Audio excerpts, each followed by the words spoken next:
قابل احترام بزرگوں، عزیز بھائیوں اور محترم حاضرین جمعہ،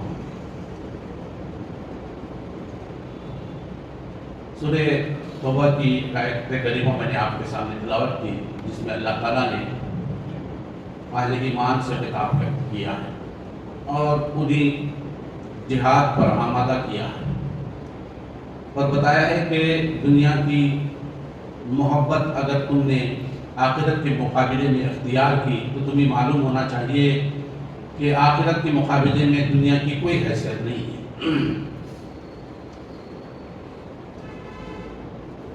تو بھائیوں اور بزرگوں، آج ہم سب کو اسی جد و جہد کے مشن میں شامل ہونا ہے جو عمومی طور پر سارے عالم کے اندر اور خصوصی طور پر ہمارے اپنے اس ملک کے اندر پائی جاتی ہے۔ اسلام اور مسلمانوں کے خلاف اللہ کی کتاب، اس کے رسول کے ساتھ جو ریشہ دوانیاں کی جا رہی ہیں، اس کے خلاف سازشیں، الزام تراشیاں اور غلط فہمیاں لوگوں کے درمیان پھیلانے کی کوششیں کی جا رہی ہیں۔ تو اس وقت ہمارا یہ فرض ہے، ہماری یہ ذمہ داری ہے کہ ان غلط فہمیوں کا ازالہ کرنے کے لیے ہم اپنی سی جد و جہد انفرادی طور پر بھی کریں اور اجتماعی طور پر بھی حکومت کا یہ فرض ہے کہ ان غلط فہمیوں کا ازالہ کرنے کے لیے وہ آگے بڑھ کر آئیں۔ یہ حالات ایسے ہی ہیں جیسے قرآن مجید میں سورہ توبہ کے اندر اللہ تعالیٰ نے جنگ تبوک کے ان حالات کا ذکر کیا ہے جب صحابہ کرام کو اللہ تعالیٰ نے جہاد کے لیے اکسایا، جہاد کے لیے آمادہ کیا، جہاد کا حکم دیا کہ تمہیں جہاد کا حکم دیا جا رہا ہے۔ یا ایھا الذین آمنوا ما لکم اذا قیل لکم انفروا فی سبیل اللہ ثاقلتم ارضیتم بالحیاۃ الدنیا من الآخرہ۔ اللہ تعالیٰ فرما رہا ہے کہ اے لوگوں جو ایمان لائے ہو، جب تمہیں اللہ کی راہ میں نکلنے کے لیے حکم دیا جاتا ہے، اللہ کے راہ میں نکلنے کا کہا جاتا ہے، تو تم زمین میں چپک کر رہ جاتے ہو۔ ثاقلتم کہتے ہیں کسی آدمی کے اوپر ایسا بوجھ ڈال دینا جس بوجھ کو اٹھانے کی طاقت وہ نہیں رکھ رہا اور اس بوجھ کے وجہ سے، اس وزن کی وجہ سے وہ اس بوجھ کے تلے دبے چلا جا رہا، اسے ثاقلتم کہا جاتا ہے۔ یعنی اللہ تعالیٰ نے جب ان کو جہاد کا حکم دیا تو بعض لوگ، یہ خطاب اس میں مسلمانوں کو بھی خطاب ہے، اہل ایمان مخلصین بھی اس میں شامل ہیں، منافقین کا بھی اس میں اہل ایمان کے اس گروہ میں شامل ہوتے ہیں جن کو آمنو کے لفظ سے استعمال کیا جاتا ہے۔ منافقین کو یا ایھا المنافقون کہہ کر کہیں قرآن مجید کے اندر نہیں بلایا گیا۔ جو لوگ اپنے آپ کو مسلمان کہتے تھے، اللہ تعالیٰ نے اسی گروہ میں شامل کر کے ان کو خطاب کیا ہے۔ تو اس ایمان لانے والوں میں وہ لوگ بھی شامل تھے جو بظاہر اپنے زبان سے دعویٰ کرتے تھے لیکن حقیقی معنوں میں ان کے دل کے اندر ایمان نہیں تھا، تو یہ لوگ بھی مخاطب تھے، تو ان کو بھی بتایا جا رہا ہے، ان کی یہ حالت تھی۔ اور کبھی کبھی سچے مومنین کے اندر بھی اوور کانفیڈنس کی بنیاد پر یا اپنے آپ کو بہت زیادہ جو ہے ترجیح دینے کی وجہ سے بھی کبھی انسان کے اندر غفلت طاری ہو جاتی ہے۔ اب یہ معاملہ اس وقت بھی پیش آیا، کچھ لوگ تھے سچے مسلمان، ان کے ایمان میں کسی ذرہ برابر شک و شبہ کی گنجائش نہیں تھی، بدری صحابی تھے۔ اسلام میں بدری صحابیوں کا جو مقام ہے وہ ہم سب جانتے ہیں کہ ان کے ایمان میں کوئی کسی طرح شک نہیں کیا جا سکتا تھا۔ یعنی بدر کی جنگ میں جو لوگ شریک تھے وہ اعلیٰ درجے کے مومنین صحابہ کرام کہلاتے تھے۔ تو ایسے بدری صحابہ بھی اس جہاد کے موقع پر صرف سستی اور کاہلی کی وجہ سے پیچھے رہ گئے۔ جب انسان کے اوپر ایسی غفلت طاری ہو جاتی ہے، شیطان جو ہے اس کو اکساہٹوں میں مبتلا کر دیتا ہے۔ تو اس کا ذکر بھی سورہ توبہ کے اندر اللہ تعالیٰ نے کیا، وَعَلَى الثَّلَاثَةِ الَّذِينَ خُلِّفُوا، ان 3 لوگوں کا قصہ جو اس جہاد میں شریک ہونے سے پیچھے رہ گئے، اللہ تعالیٰ نے اس کا ذکر کیا ہے۔ إِذْ ضَاقَتْ عَلَيْهِمُ الْأَرْضُ بِمَا رَحُبَتْ وَضَاقَتْ عَلَيْهِمْ أَنفُسُهُمْ وَظَنُّوا أَنَّهُمْ لَا مَلْجَأَ مِنَ اللَّهِ إِلَّا إِلَيْهِ، جب غفلت کی وجہ سے سوچے سمجھے عملی طور پر مخالفت کی بنیاد پر یا منافقت کی بنیاد پر وہ صحابہ کرام پیچھے نہیں تھے، صرف غفلت۔ کعب بن مالک رضی اللہ تعالیٰ عنہ تو کہتے ہیں کہ میرے پاس اس وقت 2 سواریاں تھیں، ایک کے بجائے 2 سواری موجود تھی، میں یہی سوچ رہا تھا اگر اللہ کے رسول صلی اللہ علیہ وسلم صحابہ کرام کے ساتھ نکل گئے ہیں تو میرے پاس ایسی 2 سواریاں تیز ترار خوب انہوں نے تیار کر کے رکھا تھا اسی جہاد کے لیے۔ وہ سوچتے تھے کہ آج نہیں تو کل نکل جاؤں گا، تیزی کے ساتھ جا کے ان کے ساتھ مل جاؤں گا۔ سوچتے رہے لیکن وقت نکل گیا۔ اللہ کے رسول صلی اللہ علیہ وسلم تبوک پہنچ کر واپس بھی آ گئے اور یہ پھر بھی مدینے میں موجود تھے۔ یہ غفلت تھی ان کی، یہ سستی تھی، یہ کاہلی تھی، یہ منافقت نہیں تھا۔ اللہ تعالیٰ نے فرمایا وَعَلَى الثَّلَاثَةِ الَّذِينَ خُلِّفُوا، ان 3 لوگوں کا قصہ جو اس جہاد میں شریک ہونے سے پیچھے رہ گئے، اللہ تعالیٰ نے اس کا ذکر کیا ہے۔ اسی لیے جب اللہ کے رسول صلی اللہ علیہ وسلم واپس پلٹ کے آئے تو انہوں نے سچ سچ بات اپنی بتلا دی۔ منافقین نے تو عذر پیش کر دیے، ہم کو یہ عذر تھا، ہم کو یہ تکلیف تھی، ہم کو یہ پریشانی تھی۔ اللہ کے رسول صلی اللہ علیہ وسلم نے کہا کہ ہاں جن جن کے جو مشکلات انہوں نے پیش کیے، کہا کہ ٹھیک ہے جاؤ، آپ کی مشکلات نہیں تو پھر اللہ تعالیٰ تمہاری مغفرت کرے، یہ کہہ کر رخصت کر دی۔ لیکن کعب بن مالک آئے، اللہ کے رسول صلی اللہ علیہ وسلم مسجد نبوی میں بیٹھے ہیں، سب نے اپنے عذر پیش کر کے، اپنے بہانے پیش کر کے نکل گئے اللہ کے رسول صلی اللہ علیہ وسلم کے پاس سے۔ حضرت کعب بن مالک کہتے ہیں کہ میرے دل میں بھی یہ بات آئی، لیکن میں نے سوچا کہ اگر دنیا کا کوئی بڑا سے بڑا بادشاہ ہوتا، دنیا کا کوئی حکمران ہوتا تو میں چھوٹ موٹ کا بہانہ میں بھی بنا کے اللہ کے رسول صلی اللہ علیہ وسلم سے نکل جاتا، لیکن مجھے یقین تھا آپ اللہ کے رسول ہیں۔ میں نے آج جھوٹ کہی، اگر میں نے آج جھوٹی بات ان کے سامنے بیان کر دی، اللہ تعالیٰ وحی کے ذریعے سے میرا جھوٹ ثابت کر دے گا اللہ کے رسول صلی اللہ علیہ وسلم۔ اس لیے میں نے چاہا کہ جو سچ ہے، جو حقیقت ہے، وہ اللہ کے رسول صلی اللہ علیہ وسلم کو بیان کر دوں، اور انہوں نے سچ بیان کر دیا اور کہا کہ اللہ کے رسول صلی اللہ علیہ وسلم کوئی عذر نہیں تھا، کوئی بہانہ میرے پاس نہیں ہے، کوئی مشکل نہیں تھی، کوئی ایسی ضرورت نہیں پیش آئی تھی جس کی بنیاد پر میں پیچھے رہ جاتا۔ بغیر صرف سستی اور کاہلی سوچتے سوچتے میں نے یہی سوچتا رہا کہ آج نہیں، کل نہیں، پرسوں نکل جاؤں گا، یہی میری بس۔ اللہ کے رسول صلی اللہ علیہ وسلم نے کہا کہ جب تمہاری حقیقت ہے تو نکل جاؤ اور اللہ کے فیصلے کا انتظار کرو۔ منافقین نے جھوٹے عذر بیان کیے، اللہ کے رسول صلی اللہ علیہ وسلم نے کہا کہ ٹھیک ہے جاؤ، اللہ تمہاری مغفرت کرے۔ لیکن جس شخص نے سچائی کا ثبوت دیا، کہا اور اللہ کے رسول صلی اللہ علیہ وسلم کے سامنے، اللہ کے رسول صلی اللہ علیہ وسلم اگر آپ کی جگہ کوئی دنیا کا بڑے سے بڑا بادشاہ ہوتا تو جھوٹ بول کے اس سے نکل جاتا، مجھے پتا ہے میری حقیقت کھل جائے گی، میرا جھوٹ ثابت ہو جائے گا، اس لیے میں نے سچائی کو اختیار کیا۔ جب سچ بات انہوں نے کہہ دی تو اللہ کے رسول صلی اللہ علیہ وسلم بھی اس کے فیصلہ کرنے والے نہیں تھے۔ اللہ کے رسول صلی اللہ علیہ وسلم نے کہا کہ اس کا فیصلہ تو اللہ کرے گا، میرے اختیار میں نہیں ہے، اور اللہ کے فیصلے کا انتظار کرو۔ پھر سارے صحابہ کرام سے، سارے مسلمانوں سے کہہ دیا کہ ان تین اشخاص تھے، کہا کہ ان تینوں اشخاص سے کسی طرح کا کوئی تعلق نہ رکھا جائے۔ بائیکاٹ کر دیا گیا معاشرے کے اندر، مسلمانوں کے اندر، مدینے میں کوئی ان سے گفتگو نہیں کی۔ کسی نے اللہ کے رسول صلی اللہ علیہ وسلم کی نافرمانی صحابہ کرام میں سے نہیں کی، اور سب نے اللہ کے رسول صلی اللہ علیہ وسلم کے حکم کو مانا۔ کسی نے بھی ان کے سلام کا جواب تک نہیں دیا۔ حضرت کعب بن مالک رضی اللہ تعالیٰ عنہ کہتے ہیں میں مسجد میں آتا تھا، نماز پڑھنے کے لیے آتا تھا، سلام کرتا تھا، لیکن کسی کے سلام کا جواب مجھے نہیں ملتا۔ اللہ کے رسول صلی اللہ علیہ وسلم کے سامنے بھی سلام کرتا تھا اور دیکھنا چاہتا تھا کہ اللہ کے رسول صلی اللہ علیہ وسلم زور سے نہیں تو کم سے کم اپنی زبان ہلاتے ہیں، آپ کے ہونٹ مبارک ہلتے ہیں یا نہیں، اس پر غور کرتا تھا۔ لیکن اللہ کے رسول صلی اللہ علیہ وسلم اس وقت تک مجھے دیکھتے رہتے جب تک میری نگاہ آپ کے اوپر نہ ہوتی۔ جب میں نگاہ آپ پر کر لیتا تو اللہ کے رسول صلی اللہ علیہ وسلم اپنی نگاہ نیچے کر لیتے۔ یہ بائیکاٹ تھا ایک ایسے شخص کا جس نے اللہ اور اللہ کے رسول کے حکم کی نافرمانی کی تھی، چاہے سستی کی بنیاد پر ہو، کسی کاہلی کی بنیاد پر ہو۔ پھر بائیکاٹ کیا گیا، یہ کہ ایک فرد نے، حتیٰ کہ ان کے اپنے بھائی بندے رشتہ داروں نے، کسی نے ان سے گفتگو، ان سے بات کرنا مناسب نہیں سمجھا۔ اجتماعی امور میں اپنے امیر کی اطاعت کا یہ جذبہ، اس اجتماعیت کا تقاضا یہ ہوتا ہے، مسلمانوں کو اس سے سیکھنا چاہیے۔ جب کسی فرد کے سلسلے میں اجتماعی فیصلہ نافذ ہو جائے تو ہم اس فیصلے کا احترام کرنا ہماری ذمہ داری ہے۔ اس اجتماعیت کو برقرار رکھنے کے لیے، اس کے اصول کو قائم رکھنے کے لیے، اجتماعیت کو منتشر ہونے، بکھرنے، ٹوٹنے اور پراگندہ ہونے سے بچانے کے لیے ضروری ہے کہ اجتماعی فیصلے کا احترام ہو۔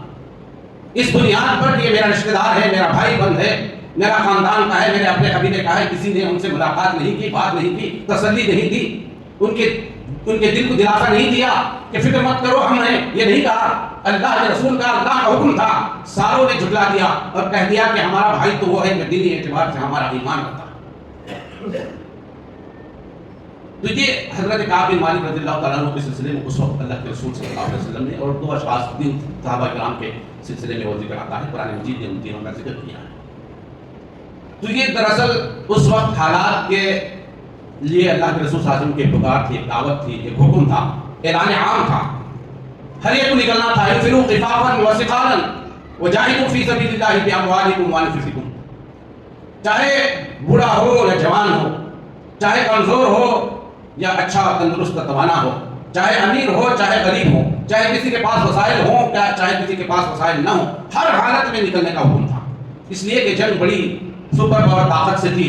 ابھی روم نے ایران کی زبردست طاقت کو شکست فاش دے کر اپنے آپ کو دنیا کے اندر ایک بڑی طاقت کا مظاہرہ کر رہی تھی۔ ایسی طاقت سے مقابلہ تھا، اور مدینے سے بہت دور کا معاملہ تھا تبوک، جو شام کی سرحدوں پر واقع تھا، اور پھر اس کے ساتھ ساتھ مدینے کے اندر قحط سالی تھی، اسرت کی تنگی کی زندگی گزر رہی تھی، فصلیں پکی کھڑی تھی، ابھی کاٹنے کا وقت تھا، تیز شدت کی دھوپ تھی، راستہ کٹھن اور مشکل تھا۔ اس لیے اللہ کے رسول صلی اللہ علیہ وسلم نے اس موقع پر صاف صاف صحابہ کرام کو بتا دیا تھا کہ ہمارا قصد، ہمارا ارادہ، ہماری منزل کہاں ہے۔ اس سے پہلے اللہ کے رسول صلی اللہ علیہ وسلم کسی موقع پر نکلنے سے پہلے نہیں بتاتے تھے کہ ہمارا قصد کدھر ہے، ہمارا ارادہ کدھر ہے، ہمیں جانا کدھر ہے۔ بس اللہ کے رسول صلی اللہ علیہ وسلم حکم دیتے تھے، صحابہ کرام ان کے ساتھ نکلتے تھے۔ لیکن چونکہ یہ مشکل مرحلہ تھا، اللہ کے رسول صلی اللہ علیہ وسلم نے سارے صحابہ کرام کو بتا دیا کہ ہم کو جانا کدھر ہے، تاکہ ان کے ذہنوں میں شک اور شبہ نہ رہے، آگے چل کر ان کے دلوں کے اندر کمزوری پیدا نہ۔ اللہ کے رسول صلی اللہ علیہ وسلم نے صاف صاف بتایا اور پھر حکم دیا کہ اپنی استطاعت کے مطابق اللہ کی راہ میں اپنا مال بھی لگاؤ۔ ہم جانتے ہیں تبوک کے موقع پر کس طرح صحابہ کرام نے کمٹمنٹ کیا، اپنے خلوص کا، اپنے تعلق کا، اپنے دین سے، اللہ کے رسول سے محبت کا جو تقاضا تھا انہوں نے پیش کیا۔ ایک طرف حضرت عبدالرحمن بن عوف نے اشرفیوں کی تھیلی اللہ کے رسول صلی اللہ علیہ وسلم کے جو ہے دربار میں لا کے رکھ دی۔ اللہ کے رسول صلی اللہ علیہ وسلم نے پوچھا کہ عبدالرحمن بن عوف اس میں کیا ہے، کتنے ہیں اس میں؟ انہوں نے کہا کہ اللہ کے رسول صلی اللہ علیہ وسلم نے گنا نہیں ہے، اتنے ہیں، اللہ مجھے بے حساب دیتا ہے اور میں اللہ کے راہ میں حساب کر کے گن کے دوں، یہ میرا دل مجھے اسے دوبارہ نہیں کرتا، میں نے گنا نہیں۔ یہ تقاضے، یہ کمٹمنٹ تھا، یہ خلوص تھا ان صحابہ کرام۔ اس میں وہ لوگ بھی تھے جو حضرت عثمان غنی کہلاتے ہیں، وہ آئے اللہ کے رسول صلی اللہ علیہ وسلم مسجد نبوی کے اندر بیٹھے ہوئے، اللہ کے رسول صلی اللہ علیہ وسلم کے کانوں میں کچھ سرگوشی کچھ کہا۔ اللہ کے رسول صلی اللہ علیہ وسلم اٹھ کے مسجد نبوی کے دروازے پر آئے، دیکھا ایک اونٹ بنا ہے، اس پر ساز و سامان لگا ہے، اس کے پیچھے لمبی قطار اونٹوں کی اور گھوڑوں کی لگی ہوئی ہے، اور وہ صرف اونٹ اور سواریاں نہیں ہیں بلکہ سامان سے لدی ہوئی۔ حضرت عثمان رضی اللہ تعالیٰ عنہ نے 1000 سواریوں کا انتظام کیا، ساز و سامان کے ساتھ، ہر سواری پر، ہر اونٹ پر ساز و سامان لگا ہوا تھا۔ یہ قربانی تھی، یہ کمٹمنٹ تھا، یہ خلوص تھا حضرت عثمان غنی رضی اللہ تعالیٰ عنہ۔ اسی موقع پر اللہ تعالیٰ کی طرف سے حضرت عثمان رضی اللہ تعالیٰ عنہ کو اللہ تعالیٰ نے خوشخبری سنائی نبی کریم صلی اللہ علیہ وسلم کے ذریعے سے۔ اللہ کے رسول صلی اللہ علیہ وسلم نے فرمایا، اے عثمان رضی اللہ تعالیٰ عنہ خوش ہو جاؤ، اللہ نے آپ کو سلام کہا ہے اور یہ خوشخبری سنائی ہے کہ عثمان اس کے بعد کچھ بھی کرے وہ جنتی ہے، اس پر معافی کا اعلان کر دیا گیا۔ اتنی بڑی کمٹمنٹ، اتنا بڑا خلوص، یہ خلوص چاہتا ہے اسلام آج۔ وہیں حضرت عمر رضی اللہ تعالیٰ عنہ کی مثال بھی ہمارے سامنے ہے، جنہوں نے اپنے گھر کا سامان، ایک ایک چیز تاریخ میں، سیرت کی کتابوں میں آتا ہے کہ انہوں نے سوئی تک اپنے اس ساز و سامان میں جمع کی اور اس کے 2 حصے کیے اور اللہ کے رسول صلی اللہ علیہ وسلم کے دربار میں لا کے رکھ دیا، بیت المال میں جمع کر دیا، اللہ کی راہ کے لیے نکال دیا۔ اللہ کے رسول صلی اللہ علیہ وسلم نے پوچھا ہے عمر گھر میں کیا چھوڑا ہے؟ حضرت عمر رضی اللہ تعالیٰ عنہ نے کہا کہ اللہ کے رسول صلی اللہ علیہ وسلم جو کچھ تھا اس کے 2 حصے کیے، ایک حصہ یہاں لایا ہوں اور دوسرا حصہ اپنے گھر میں چھوڑا ہے۔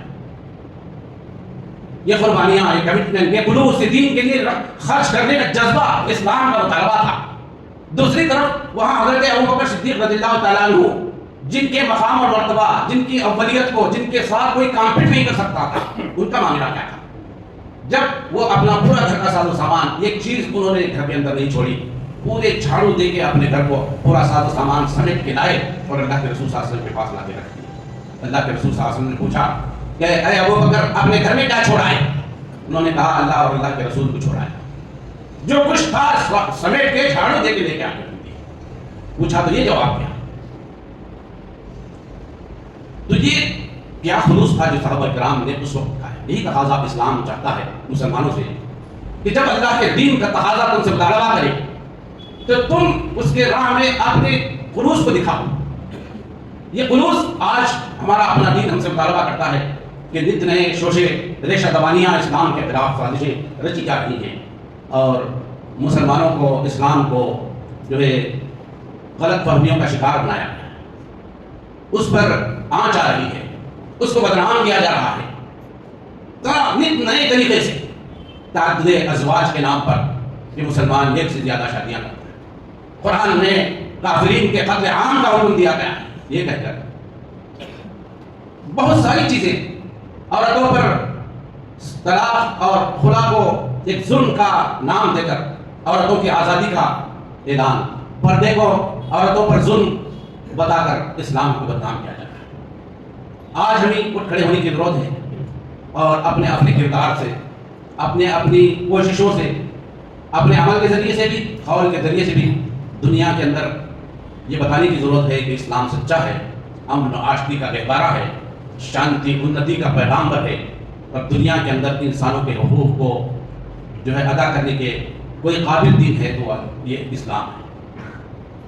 یہ اسلام اخوت اور بھائی چارگی کا نام، یہ ہم اپنے عمل سے، اپنے کردار سے، اپنے معاملات سے، اپنی گفتگو سے اسے بتانا ہے، اس چیز کو ثابت کرنا ہے دنیا کے اندر۔ یہ صرف کہہ دینے سے ہونے والا نہیں ہے، یہ جلسے جلوسوں سے، تقاریر سے، اجتماعات سے، احتجاجات سے ہونے والی چیز نہیں ہے۔ ہم اپنے پڑوس میں رہنے والے برادران وطن کو یہ ثابت کریں کہ واقعی مسلمان ایک سچا جو ہے مسلمان ہے، سچائی اس کے اندر پائی جاتی ہے، سچائی پر عمل کرتا ہے، سچائی کو لے کر اٹھا ہے۔ امانت اور دیانت اس سے ہمیں سیکھنی چاہیے۔ اگر ہم نے اپنے معاملات میں دیانت کی، اگر ہم اپنے معاملات درست نہیں رکھے، یہ اسلام کو ہم اپنے عمل کے ذریعے سے دنیا کے اندر بدنام کر رہے ہیں۔ ہمارے اندر وہی خرابیاں آئی ہیں جو خرابیاں غیروں میں پائی جاتی ہیں۔ اسلام جس کو روکتا ہے، اسلام نے کتنی بہترین تعلیمات انسانوں کے لیے دی ہے، ایک بہترین معاشرہ قائم کر کے دیا۔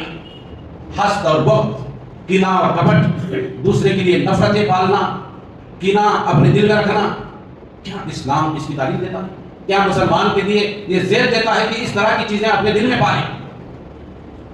امانت میں خیانت، چوری، ڈاکہ زنی، غصب، مال کا دوسروں پر غاصبانہ طریقے سے جو ہے قبضہ کرنا، دوسروں کے حقوق پر دسترازی کرنا، دوسروں پر ظلم ڈھانا، دوسروں کی ایذا رسانی کرنا، دوسروں کے دل کو دکھانا، یہ اسلام کے شیوے نہیں ہے۔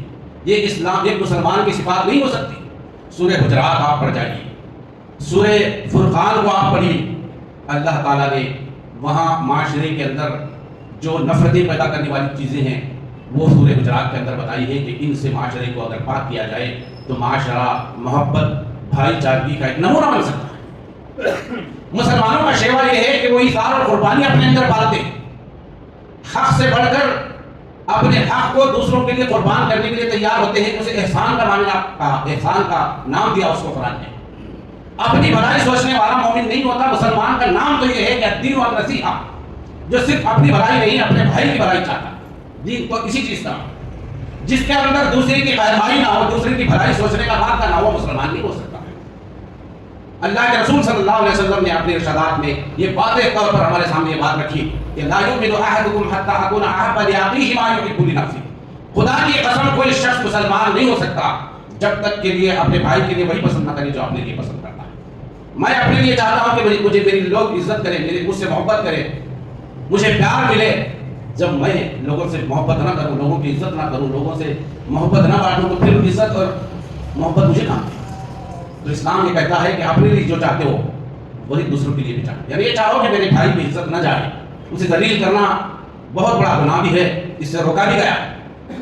اور اس کا اجر بھی بتایا گیا ہے کہ کوئی آدمی اپنے بھائی کی عزت کو بے عزت ہونے سے بچاتا ہے معاشرے کے اندر، قیامت کے دن اللہ تعالیٰ سارے انسانوں کے سامنے رسوا ہونے سے اس کو بچائے گا۔ کتنی بڑی بات ہے، کتنا بڑا انعام ہے جو اللہ تعالیٰ کی طرف سے ہمیں سنایا جا رہا ہے۔ یہ معاشرہ، یہ کردار، یہ عمل دوسروں کو ہم دکھا کر یہ بتائیں کہ اسلام اس چیز کا علم بردار ہے، یہ پیغام ہے اسلام کا۔ ہم اپنی تجارتوں میں تھوڑے فائدے کے لیے، تھوڑے نفع کے لیے اپنے ایمان بیچ لیتے ہیں۔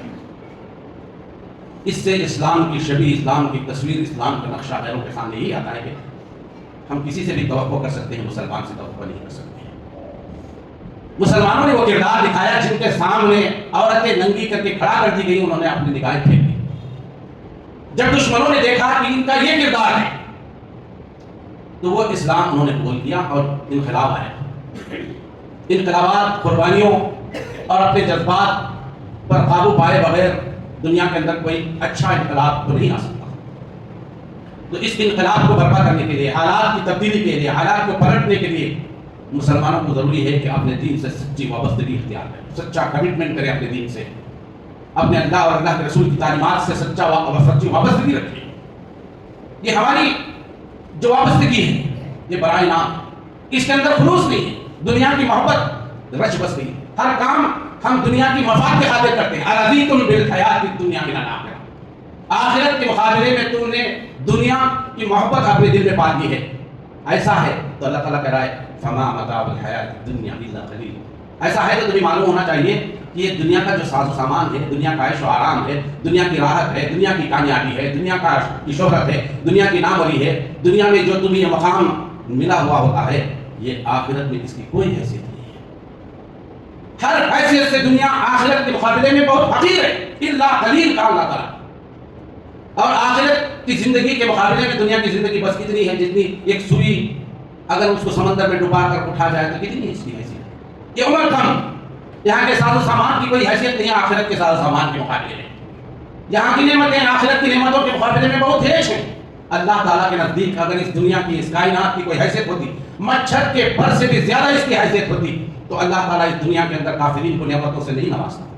لیکن اس کائنات کی ساری نعمتیں اللہ تعالیٰ کے نزدیک ایک مچھر کے پر سے زیادہ کی حیثیت بھی نہیں رکھتی، اس سے کم تر ہے. تو اس لیے ہم مسلمانوں کو سمجھ لینا چاہیے کہ یہ اگر ہمارے اندر یہ خلوص پیدا نہ ہو، اگر آخرت سے ہم غافل ہو جائیں تو پھر دنیا کو آخرت کا تصور کون دے؟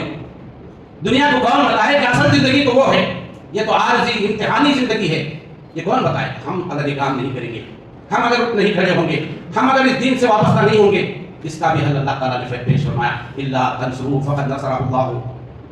اگر تم اس کی مدد نہیں کرو گے تو یاد رکھو اللہ تعالیٰ نے اس وقت ان دو اشخاص کی مدد کی ہے جب کوئی ان کی مدد کے طور پر نہیں اٹھاتا. اس ہما فی الغار، جب وہ دونوں غار کے اندر موجود تھے. اذ یقول لصاحبہ لا تحزن، جب اللہ کے رسول صلی اللہ علیہ وسلم نے حضرت ابوبکر صدیق رضی اللہ تعالیٰ عنہ کی پریشانی دیکھی کہ مشرکین مکہ تو ان کے پاؤں نظر آ رہے ہیں. جب اپنی اضطراب، اپنی پریشانی، اپنی مشکل کو اللہ کے رسول صلی اللہ علیہ وسلم کے سامنے رکھا تو اللہ کے رسول صلی اللہ علیہ وسلم نے کہا اے ابوبکر ڈرنے کی ضرورت نہیں، اللہ تعالیٰ ہمارے ساتھ ہے. وہ ثالث ثلاثہ، وہ ہمارا تیسرا ہے. اے ابوبکر اس تیسرے شخصیت کے بارے میں تمہارا کیا گمان ہے جو ان دونوں کے ساتھ ہے؟ یعنی ہم کبھی جو ہے شکست نہیں کھا سکتے، ناکام نہیں ہو سکتے، اللہ تعالیٰ کی ذات ہمارے ساتھ ہے. تو یہ اگر اللہ تعالیٰ یہ کہہ رہا ہے تم نہیں مدد کرو گے تو اللہ تعالیٰ نے اس وقت ان کی مدد کی ہے. اور پھر اللہ تعالیٰ کہتا ہے کہ اگر تم اللہ تعالیٰ کی مدد کے لیے، اللہ کے دین کی سربلندی کے لیے نہیں اٹھ کھڑے ہوگے تو اللہ تعالیٰ یعذبکم عذابا، اللہ تعالیٰ تمہیں دردناک عذاب میں مبتلا کرے گا. وَيَسْتَبْدِلْ قَوْمًا غَيْرَكُمْ، اور پھر اللہ تعالیٰ کہتا ہے کہ تمہیں جب تمہاری ہماری حاجت نہیں رہے گی تو ہم اٹھا کے تمہیں پٹک دیں گے اور تمہاری جگہ دوسری قوم کو لا کر دیں گے. اللہ کے لیے کسی چیز کی کوئی جو ہے ضرورت نہیں ہے. اللہ ہر چیز سے بے نیاز ہے. واللہ عزیز الحکیم، اللہ تعالیٰ بڑی قوت والا بھی ہے اور حکمت والا بھی ہے. جب تم مسلمان نہیں اٹھو گے تو تم کو دردناک عذاب میں مبتلا کرے گا اللہ تعالیٰ. پھر دوسری قوم کو اللہ تعالیٰ برپا کرے گا جو اس کے دین کی سربلندی کے لیے چلے جاتے ہیں. کیا ہم اس بات کا انتظار کر رہے ہیں کہ کوئی دوسری قوم آئے ہماری جگہ اور وہ دین کا کام کرے اور ہم اللہ کی اس وعدے کے شکار ہمیں اس کا انتظار کرنا نہیں ہے، بلکہ ہمیں یہ سوچنا چاہیے کہ اللہ تعالیٰ نے ہم کو چن لیا. اللہ تعالیٰ نے ہمیں چن لیا ہے، اس کا احسان ہے. ہمیں مسلمان بنایا ہے، اس کا احسان ہے. یہ اس کی بڑی قدر ہمیں کرنی چاہیے، اس کا شکر بجا لانا چاہیے. ورنہ اللہ تعالیٰ کسی سے بھی کوئی کام لے سکتا ہے دنیا کے اندر. ضروری نہیں کہ مسلمان ہی اسلام کے دین کا کام کرے، انہی سے سربلندی ہو، اسلام کی کامیابی ہو، ایسا لازمی نہیں ہے. اگر ہم یہ سوچ کر اپنے آپ کو امور میں مبتلا کیے ہوئے ہیں تو ہمارے امور چکنا چور ہونے والا ہے. ہمیں معلوم ہونا چاہیے کہ اللہ تعالیٰ کسی سے بھی اپنے دین کا کام نہیں سکتا. لیکن اللہ کا یہ بڑا احسان ہے کہ اللہ تعالیٰ نے